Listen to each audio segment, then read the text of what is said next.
So ఒకరోజు ఇంద్రుడు ఆ, ఆయన డైలీ యాక్టివిటీస్ చేయడం వల్లనో దేని వల్లనో బ్రహ్మదేవుడి కోపం వచ్చి శపిస్తాడు ఇంద్రదేవుడిని. వెళ్ళి భూమి మీద ఒక జంతువులకు జన్మించు అని చెప్పేసి. సో ఆయన ఒక పిగ్ రూపాన్ని ఆయన తీసుకొని జన్మిస్తాడు. సో తర్వాత కొంతకాలానికి స్వర్గం నడవాలంటే మరి ఇంద్రుడు అవసరం ఉంటుంది కదా. సో బ్రహ్మదేవుడు వెంటనే ఇంద్రుడు ఎక్కడ ఉన్నాడు అని వెతకడానికి వెళ్తే అక్కడ ఇంద్రుడు పంది శరీరంలోనే ఒక 10 మంది పంది పిల్లల్ని కానీ ఆయన బురదలో ఆడుకుంటూ ఉన్నాడు. బ్రహ్మదేవుడు వెళ్ళి పిలిస్తే, ఏం మాట్లాడుతున్నారు మీరు? నేను ఇక్కడ ఎంత ఎంజాయ్ చేస్తున్నాను, నాకు 10 మంది పిల్లలు ఉన్నారు, భార్య ఉంది, వీళ్ళందరూ ఉన్నారు, నేను ఎంజాయ్ చేస్తున్నాను, నన్ను డిస్టర్బ్ చేయొద్దు, వెళ్ళిపోమని చెప్పేసి బ్రహ్మదేవుడిని పంపించేస్తాడు. సో ఈ మెటీరియల్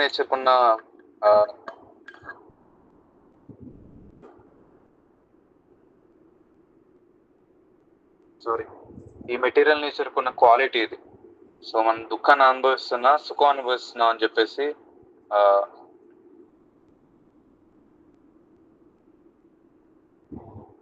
విధంగా చేస్తుంది.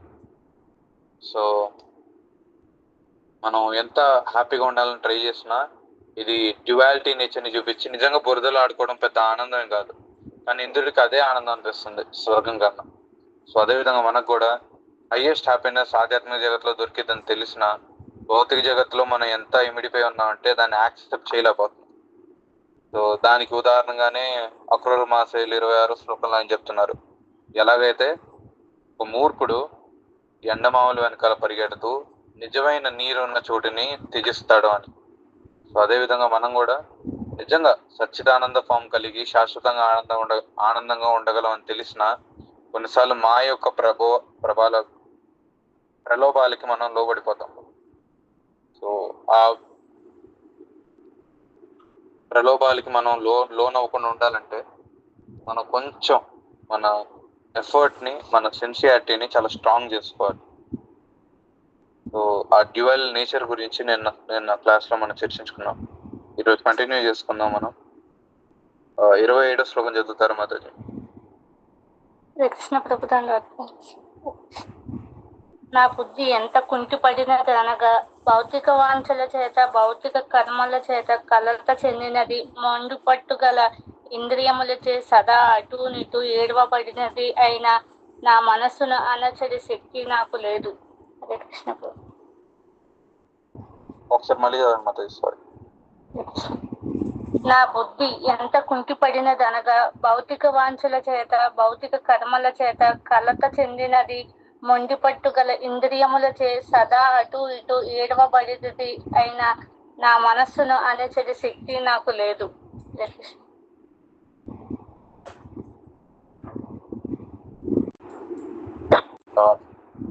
యాక్చువల్లీ ఒక శ్లోకం ఉంటుంది అనమాట చైతన్య చరితామృతంలో. యాక్చువల్లీ అది దొరకలేదు, బట్ బేసిక్ గా శ్లోకంలో చైతన్య మహాప్రభు ఏం చెప్తారంటే, నా 5 సెన్సెస్ 5 గుర్రాలుగా మారి, 5 మ్యాడ్ గుర్రాల్లాగా, పిచ్చి పట్టిన గుర్రాల్లాగా మారి 5 ఒక్కొక్క డైరెక్షన్స్ లో పరిగెడుతున్నాయి. ఆత్మ అనే నా డ్రైవర్ కంట్రోల్ చేయలేకపోతున్నాడు ఎటు వెళ్తున్నాడా అని చెప్పేసి ఆ శ్లోకం చెప్తుంది. సో అలానే ఇక్కడ కూడా అక్రూర మాసాలు చెప్తున్నారు, ఇంద్రియాలు ఎటు పడితే అటు లాగుతూ ఉంటాయి మనిషిని, ఒక చోట నిలకడగా ఉండనివ్వు. సో ఒక వ్యక్తి ఎంత ప్రయత్నించినా సరే మెడిటేట్ చేసి తన మైండ్ ఒక చోటకి తీసుకొస్తామని ఆ మైండ్ అక్కడ ఉండదు. సో చంచలం ఈ మన కృష్ణ ప్రమాదే బలవద్రుడం సస్యాం నిగ్రహం మన్యే వాయోరి వాసు దుష్కరం. ఎలా అయితే గాలి ఒక చోట నిలకడగా ఉండదో, అదే విధంగా ఈ మనస్సు కూడా ఒక చోట నిలకడగా ఉండదు అనమాట. అది ఎప్పుడు అటు ఇటు ఏదో ఒకటి ఆలోచిస్తూ ఉంటది. సో మనం చాలా కాన్షియస్ గా ఉండాలి చాంటింగ్ చేసేటప్పుడు. ఎప్పుడైతే మనం కాన్షియస్ లేకుండా కాన్స్టెంట్ గా లేకుండా దాన్ని నియంత్రించుకోకుండా ఉంటాము, ఆ టైంలో ఏంటంటే ఈ మైండ్ అనేది ఆ థాట్ నుంచి ఈ థాట్కి, మళ్ళీ ఈ థాట్ నుంచి ఇంకో థాట్కి కనెక్షన్ ఇస్తూ అలా ఎక్కడ ఆగకుండా వెళ్ళిపోతూ ఉంటుంది. సో మనం చాలా కేర్ఫుల్గా ఉంటూ మనం ఎప్పుడైనా సరే ఒక నిమిషం, అది నాకు వచ్చిన కాల్ వస్తుంది, ఒక నిమిషం. ఇక్కడ ఇంద్రియాల గురించి అక్రూర మహాశయులు చెప్తూ అనమాట. ఈ ఇంద్రియాల వల్ల అనేది మైండ్ అనేది అటు ఇటు పరిగెడతా ఉంటుంది అనమాట. సో ఈ మైండ్ అనేది జనరల్ గానే ఫ్లికరింగ్ ఇన్ నేచర్, చంచలం. ఇది మామనో మదుపో మేఘో మద్యపో మర్కటో మరు, ఇది చాణక్య నీతిలో ఉంటుంది అనమాట. ఇది 10 చంచల ఐటమ్స్ అన్నమాట. సో దాంట్లో మనసు ఒకటి, మా మనో మదుపో మేఘో. సో హనీబీ కానీ, ఇలాంటి ఫిష్ కానీ, మంకీ కానీ, మనస్సు కానీ, ఇలాంటి ఒక 10 ఐటమ్స్ అనేవి ఎప్పుడు చంచలంగా ఉంటాయి. అది ఎప్పుడు ఒక చోట ఖాళీగా ఉండవు. నీళ్లు, బేసిక్గా ఇలాంటి ఐటమ్స్ అన్ని. లక్ష్మీదేవి, లక్ష్మి అంటే మనీ, సో లక్ష్మీదేవి ఇలాంటివన్నీ చాలా నిలకడగా ఉండని వస్తువులు. సో దాంట్లో ఎస్పెషల్లీ మైండ్కి ఎక్కువ కాన్సన్ట్రేషన్ అనేది ఇవ్వాలి. ఎందుకంటే ఇవన్నీ కంట్రోల్ చేయడం వల్ల అట్లీస్ట్ ఒక చోట ఆగుతాయి. ఒక వ్యక్తి ఒక గ్రీడ్ తగ్గితే మనీ కదలడం ఆగుతుంది. ఒక ట్రాప్ అనేది వేస్తే ఏదైనా బర్డ్ కానీ, ఫిష్ కానీ ఇవన్నీ పట్టుకుంటాయి. బట్ మనస్సు అనేది కంట్రోల్ చేయడం కష్టం. సో మన ఇంటెలిజెన్స్ ఎప్పుడైతే తగ్గిపోతుందో, ఎప్పుడైతే మన ఇంటెలిజెన్స్ మన కంట్రోల్లో ఉండదో, మనం ఈ మైండ్ ట్రాక్ చేసే ప్రతి మెటీరియల్ సెన్స్ ఆబ్జెక్ట్కి మనం పడిపోతూ ఉంటాం. మనం రుక్మిణీదేవి యొక్క ప్రార్థనలు, ఆవిడ ప్రేయర్స్ చదివినప్పుడు డిస్కస్ చేసుకున్నాం. వాళ్ళ తండ్రి గారు చాలా బలహీనంగా ఉండటం వల్ల తన 5 పుత్రులు కంట్రోల్ చేశారు, శిశుపాలుడికి ఇచ్చి రుక్మిణీ మాతకి వివాహం చేయమని చెప్పి. అదే విధంగా మన మైండ్ ఎప్పుడైతే మన బుద్ధి ఎప్పుడైతే చాలా బలహీనంగా ఉంటుందో, ఆ సమయంలో మైండ్ అనేది వివిధ యాక్టివిటీస్ తో మనల్ని ట్రాక్ చేసేది సెన్సరీ ఆబ్జెక్ట్స్ వైపు. సో మనం ఎప్పుడు కాన్షియస్ గా అంటే చేతన కలిగి మనం ఏం చేస్తున్నాం అన్న దాని మీద మనకి అవగాహన ఉండాలి. కొన్నిసార్లు తెలియకుండా ఏదో ఒకటి ఆలోచించేస్తూ ఉంటాం, మనం అనుకోకుండానే ఆలోచనలోకి వెళ్ళిపోతాం. సో అలా వెళ్ళకుండా కాన్షియస్ గా ఉంటూ నామజపం చేస్తున్నప్పుడు ప్రతి అక్షరాన్ని వినాలి. నేను 16 మార్లు చేయాలి ప్రభు అని ఆలోచించదు. ప్రస్తుతం ఒక్క మంత్రం మీద మనం కాన్సన్ట్రేట్ చేయాలి. ఎందుకంటే నెక్స్ట్ మంత్రం చదివేంత వరకు మనం ఉంటామో లేదో కూడా మనకి తెలియదు. సో ప్రజెంట్ మంత్రం మీద మనం ఎంతో కాన్సన్ట్రేట్ గా చేయాలి. నేను ఈ మంత్రం మంచిగా చేస్తాను, ఆ ఉద్దేశంతో ప్రతి మంత్రం చేయాలి. ఈ కాన్సన్ట్రేషన్ తో చేస్తే కొన్నిసార్లు మైండ్ అటు ఇటు పరిగెత్తచ్చు. బట్ పరిగెత్తింది అని తెలిసినప్పుడు తిరిగి పొజిషన్ కి తీసుకొచ్చి మళ్ళీ ఆ నామం మీద కాన్సన్ట్రేట్ చేస్తూ వింటాం అనేది మన ఇంటెలిజెన్స్ ని షార్ప్ చేసి మన సెన్సెస్ ని అటు ఇటు పరిగెత్తకుండా చేస్తాయి.